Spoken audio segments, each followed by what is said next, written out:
If you need to access a database in your application, which most often you do, you need a persistence framework. With the persistence framework, you'll be able to load your objects from or save them to a database. Now, you can write this persistence framework yourself using plain ADO.NET classes like SQL Connection, SQL Command, and SQL Data Reader, or you can use an existing persistence framework. But writing a persistence framework from scratch is very costly. You'll have to write a lot of stored procedures, read the data using ADO.NET objects, and manually map your database tables and records to the domain objects in your application. And this is where Entity Framework shines. Entity Framework is essentially a persistence framework that frees you from all this dirty work. You no longer have to write stored procedures, well, in most cases, or manage database connections, or manually map the database tables and records to your domain objects. Entity Framework takes care of all of this for you. And that's what I'm going to teach you in this course.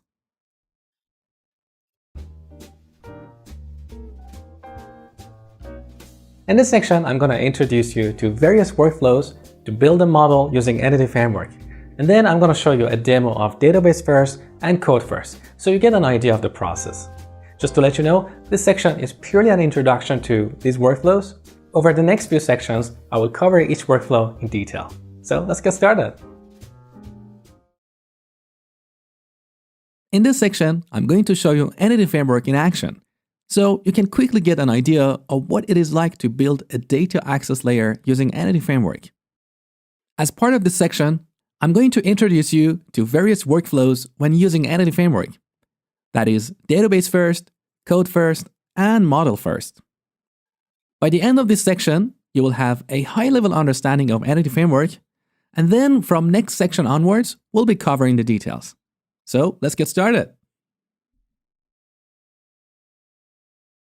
So there are three workflows to build a domain model using Entity Framework: database first, code first, and model first. With database first, of course, we start with the database. So we design our tables using visual designers and then have Entity Framework generate the domain classes based on the database. This is the traditional approach that a lot of developers have been doing for years. With code first, of course, we start with the code. So we simply create our domain classes and then have Entity Framework generate the database for us. This approach was introduced in more recent years and is still new to many developers. And finally, we have the model first approach. With this approach, we use a visual designer in Visual Studio to model our classes and their associations, some kind of UML diagram. Then, based on this diagram, Entity Framework will generate the domain classes and the database for us. I personally am not a fan of this approach, and I'm not going to explore it in this course, mainly because the visual designer for modeling classes is very poor. And to be honest, I have hardly seen anyone building software that way. So our two main choices here are database first and code first. Now, over the next two lectures, I will show you each of these workflows in action. And then I'll give you some guidelines about the strengths and weaknesses of each approach. Hi guys, Mosh here. Thank you for watching my video. I just wanted to let you know that this video you've been watching is part of my complete Entity Framework course on Udemy. In this course, over almost 7 hours, you will learn how to use Entity Framework to build a data access layer for your applications. I'm going to teach you how to build a domain model using both the database first and the code first workflow. You're going to learn about code first migrations to upgrade or downgrade your database. You're going to learn how to override code first conventions using data annotations and Fluent API. You're going to learn how to query data using LINQ, both using query syntax and extension methods. I'm also going to talk about eager loading, lazy loading, and explicit loading. You're going to learn how to add, update, and remove objects. And along the way, I will also talk about some of the best practices when using Entity Framework, as well as additional tools that help you profile and troubleshoot your applications. If you're interested, you can get this course with a discount using the link in the video description. All the best and have a great day. Okay, in this lecture, I'm going to show you database first workflow in action. So I'm going to start with creating a simple table, and then I will have Entity Framework generate a domain class based on that table. So let's get started. So here in SQL Server Management Studio, I've got a database called Database First Demo. I'm going to create a new table. I'm going to use this table for storing posts in a blog.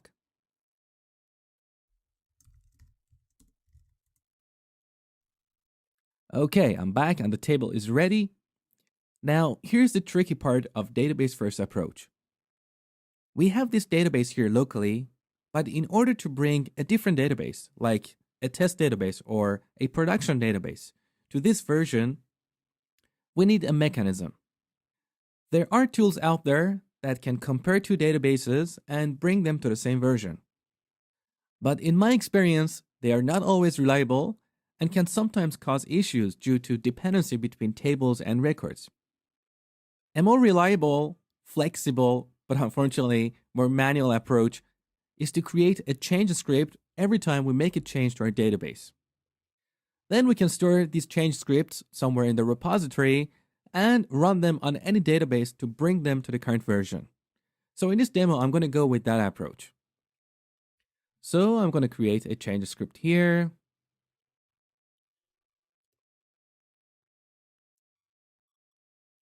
And I'm going to store this as, here's a sequence number and a description.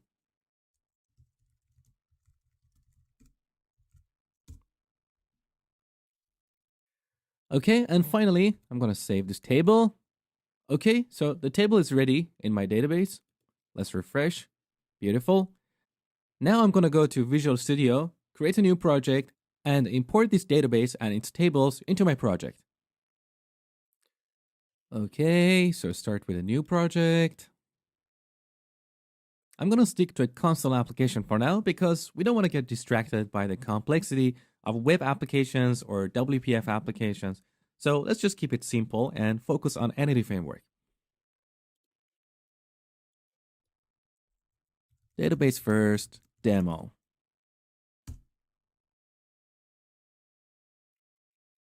Okay, with a new project, the first step is to install Entity Framework. And to do that, we use Package Manager Console. So Tools, New Get Package Manager Console.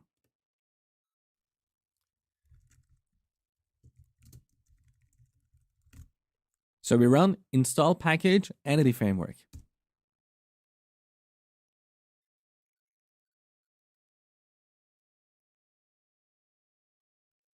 Beautiful. So here I got Entity Framework version 6.1.3. Now we go to Solution Explorer. Right-click the project. Add. New item. ADO.NET Entity Data Model. So this is going to be our conceptual model that represents the mapping between the database tables and our domain classes. So I'm going to give it a name like blog model.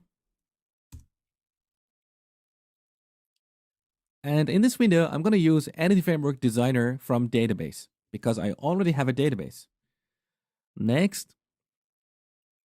And here we need to specify a connection to our database.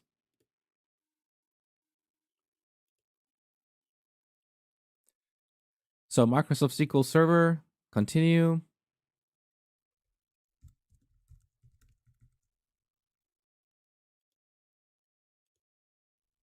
Okay, here's my database.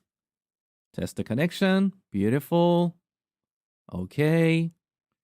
Next. So at this point, Entity Framework looks at our database and discovers the tables, views, stored procedures, and functions we have there. So currently we only have tables. And here's my table. So I'm going to tick all of this and leave the rest as is. Finish. You get this security warning about running this template can potentially harm your computer. Don't worry about it. So just click do not show this message again because Visual Studio is trying to run a template to generate some code. I'll show you that in a second. Okay, here's our entity data model, which is stored in a file with the EDMX extension. And here you see a class called post, which is exactly like the table I created earlier. Let's go to Solution Explorer. Okay, let's expand block model EDMX. What you see here is all designer generated code. There are two parts that are important here. What is the first one? blockmodel.context.tt. So TT stands for T4 template. It's a way to generate code based on a template. If we expand this, we see the actual generated code. So here's a C# class that Entity Framework generated for me. And this class derives from dbContext. dbContext is a class that is an abstraction over the database. So it provides a simple API to load the data from or save it to the database. Now I scroll down a little bit. Look, we have a property of type dbSet called posts. A dbSet represents a table in the database. So because in our database we have a table called posts, here we have a dbSet of type post called posts. Now this post class you see here is again generated code. So back to Solution Explorer. This was the context template. So here's the template. And the code that you just saw, this dbContext, was generated based on this template. Now let's take a look at the other template, block model template. So here's the template code. And if we expand this, we see the post class. Look, it has 4 properties based on the columns I currently have in the database. So the key thing here is we started with a database, we created our table, and then we imported that into our entity data model. Every time I want to make a change in my model, I start with the database. And then I come back to my EDMX file or entity data model and refresh it. And at this point, Entity Framework will update my domain classes as you see here. So here's the database first workflow. Okay, now let me show you how we can use a dbContext to work with the database. And this applies to both database first and code first. So I'm going to close all the windows here. Okay. Then I go to Program. Here I'm going to create an instance of our dbContext class, which is called Database First Model Entities.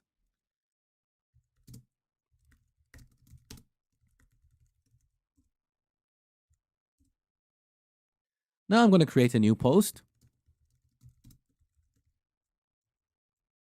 and initialize it here. Now, in a real-world application, most often we'll use an identity column, so we don't have to specify an ID here. But for now, it doesn't matter because I just want to show you the workflow. And finally, I'm going to add this post to our dbSet and save the changes. So context.posts.add. So we add it to the dbSet, and at this point, changes are only in the memory. Nothing is committed to the database yet. So context.save changes. That's it. Now let's run the application.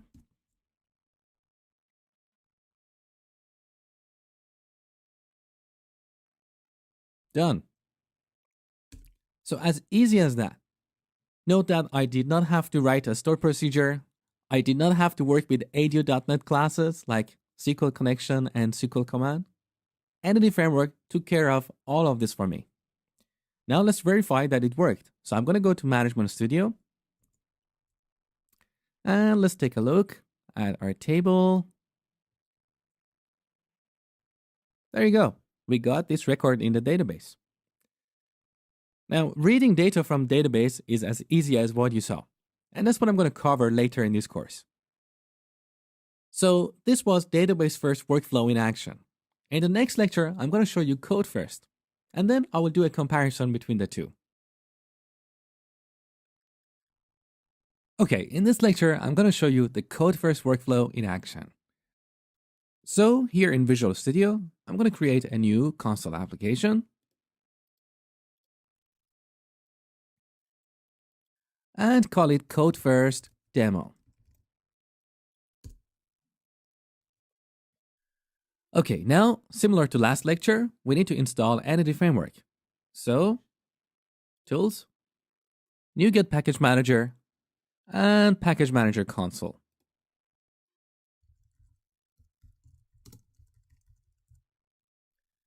Install package Entity Framework. Beautiful. Okay, now back to the program. Now, with code first, of course, we start with the code. So I'm not going to go to Management Studio and create a new database. Instead, I'm going to create a new class called Post.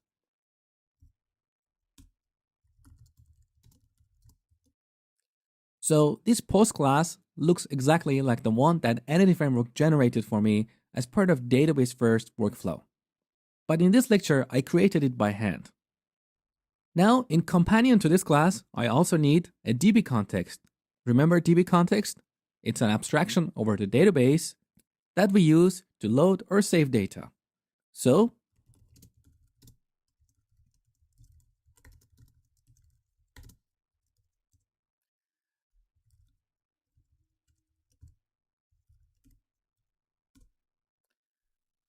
basically, all we have to do here is to create a class that derives from DB context and exposed one or more DB sets. In this case, DB set of post. Next, we need to specify the connection string to the database. So we go to app config. And here, I create the connection strings element and add a new connection string. I'm going to call this the same name as my DB context. So blog DB context. And the actual connection string is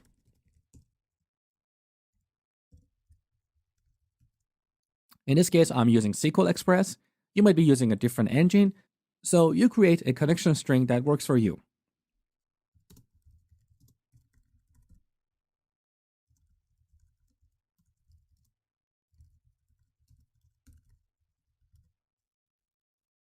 So initial catalog is the database name, and integrated security means I'm using Windows authentication. Now, one more element we need to add to this connection string, and that is provider name, which should be system.data.sql client. This is required to work with code first. Okay, next, I'm going to go to Package Manager Console. We need to enable code first migrations. So this is a command that we run only once for the lifetime of a project. So enable migrations. So code first migrations enabled for project code first demo. Beautiful. Now, out of these few steps I have done so far, installing Entity Framework, adding the connection string, and enabling migrations are steps that we do only once. That's it. Every time we want to make a change in our model, we start with the code. So in this case, for example, we create a new class like post or modify an existing class. The possibilities are endless. Now, every time we make a change to our model, we need to create a migration. So we go to Package Manager Console and use the command add migration. And here we need to specify a name that represents the kind of change we have made. In this example, I created the post class.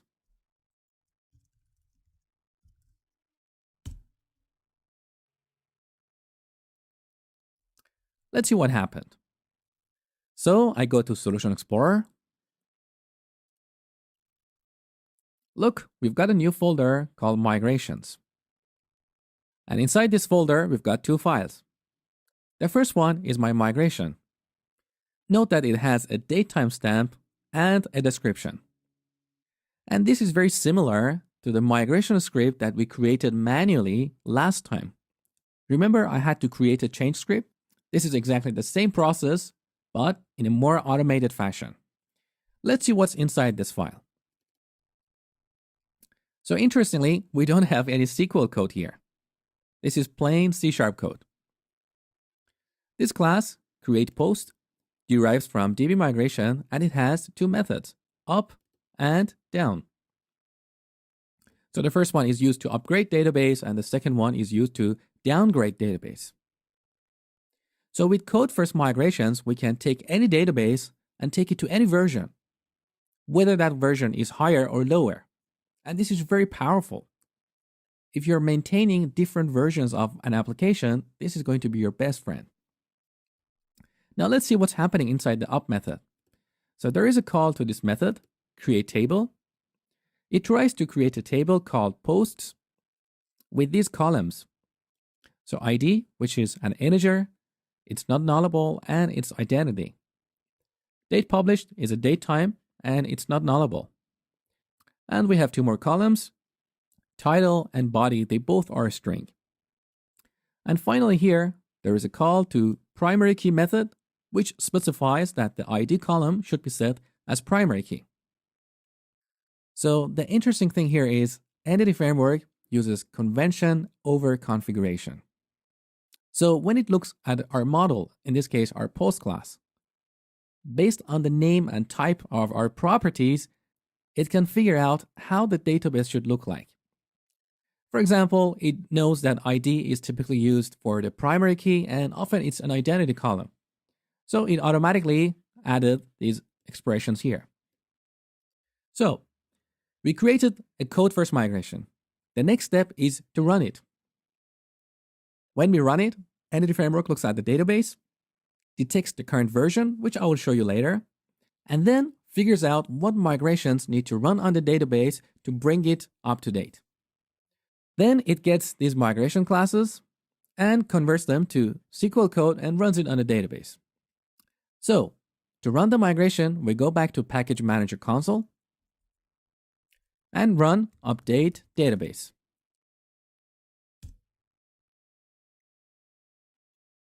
So in this example, it realized that this is the only migration that needs to be run on the database. And of course, it ran it. So let's see the result. I'm going to go back to Management Studio, refresh the databases, and here we have Code First Demo. So I did not have to come here and manually create this database. I just focused on my code, which is much more fun for us developers. So let's expand this. Look, we've got two tables here. Underline migration history, which is used internally by Entity Framework to figure out what migrations have been run on this database. And we also have this posts table with these columns, which looks exactly like the one we created in the database first demo. So as you saw, with the code first workflow, we simply focus on our code and let the Entity Framework take care of generating or migrating the database for us. Every time we want to make a change to the database, again, we start with the code, create a migration, run it, and the database will be updated. So this is the process. In the next lecture, I'm going to give you a comparison of database first and code first. So, database first or code first? Well, in my opinion, that comes back to you and your preferences. Anything you want to do is possible with both code first and database first. There are a number of misconceptions I have heard in the community, especially on Stack Overflow. For example, some developers say database first gives you more control over the database, but this is actually not true at all. With code first, you have full control over the database, even if the kind of change you want to make got nothing to do with your code. Let's say you want to create a trigger or modify the query behind a view, or maybe create or remove a stored procedure. You can do all of these with code first, and I will show you later in the course. I've also heard some people say that code first is good for greenfield projects, And if you have an existing database, you should use database first. Again, this is not right at all because you can reverse engineer your existing database to create a code first model and then use code first migrations for any subsequent changes afterwards. I will show you all of these techniques later in the course. So, here's the question again: database first or code first? Again, to re-emphasize, you can do anything with either of these workflows. But in my opinion, there are a few advantages to using code first. First, you get full versioning of your database. You can bring your database to any version with running only one command. And this is extremely helpful if you're maintaining different versions of an application. Without code first, you either have to manually take care of versioning or use a tool like Redgate's source control. But that's very expensive. With code first, you get this for free. Another advantage is productivity. It's much faster to write code than use the mouse and a table designer. We are programmers, we are not designers. If you're used to visual designers and wizards and clicking, I highly recommend you to change your approach and start to use your keyboard more if you want to be successful. Because successful programmers use their keyboard, they don't use the mouse often. Anyway, code first helps you get things done more quickly. Of course, there's a bit of learning curve at the beginning, and you may run into a number of problems early on. But trust me, all this will disappear after a while, and you're never going to switch back. I have used code first in many projects and even in production, and I've been very happy with it.